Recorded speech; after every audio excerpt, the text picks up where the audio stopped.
Hello, welcome to my channel, Another Bibliophile Reads. My name is Greg, and I have finished book 93 of my Read What You Own Platinum Challenge, where I've challenged myself to read 100 books that I already own before buying another book, and then moving on to the 500 book challenge. And I finished this a couple of days ago. I'm just getting around to reviewing it now, and that is The Case of the One-Eyed Witness by Erle Stanley Gardner. This is book 38 out of 84 in the Perry Mason Mystery Series. It is the first time that I have ever read a Perry Mason book. I think I saw some of the Raymond Burr black and white television shows way back when I was just a kid. I just have this vague memory of those stories and what Perry Mason should be like as a character. And Perry Mason is a lawyer in California.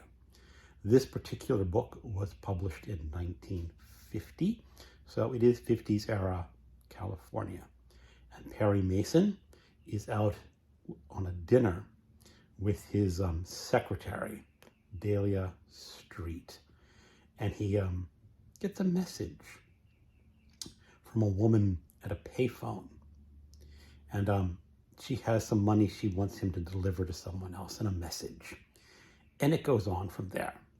Perry Mason gets the money and is going out to deliver it to the man. And he talked to the man late at night. There's some bizarre conversations going on.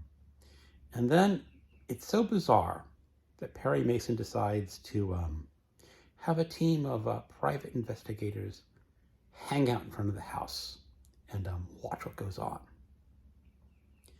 And lo and behold, the detectives or the private investigators, or whatever you want to call them, get to the house, and the house catches fire after a woman goes in through the front door. After the fire is out, they find one body in the house that corresponds to the man that they spoke to, that the woman on the phone wanted Perry Mason to deliver a message to. So Perry Mason has this issue. Has he been hired by this woman? He thinks so. And it goes on from there to discover why this house caught on fire, because it becomes very clear that it is arson and is not accidental. Now, the problem with this book is that it is pure formula. As I said, this is book 38 out of 84. Gardner has had 33 other books to hone down his craft and get these right.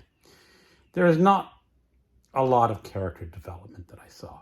You have well-established characters, and I can tell, even though that I have not read this book before, that these characters are established. They're going to feature a lot in his books, and they're probably going to be doing a lot of the same things that they do in this book.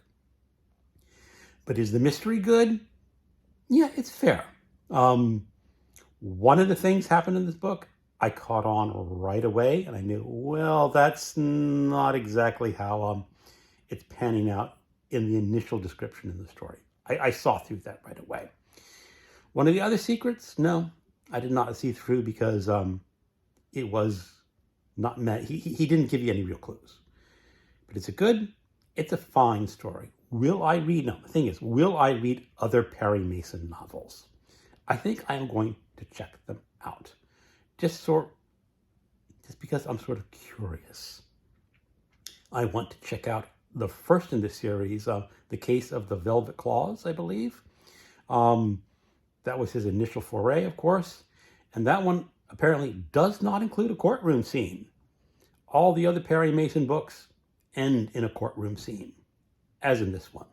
Not a huge spoiler, but Perry Mason uncovers the real solution to the mystery in the courtroom, examining witnesses. And I'm pretty sure that formula is going to hold through all of the books. Again, I will try the first one, and maybe one or two others, but I don't think it's going to captivate me enough to read all 84 books in this series. Other people may want to read them all. It is fairly easy reading. You can read this probably in 2 days. I read it in 2 days while reading some other things.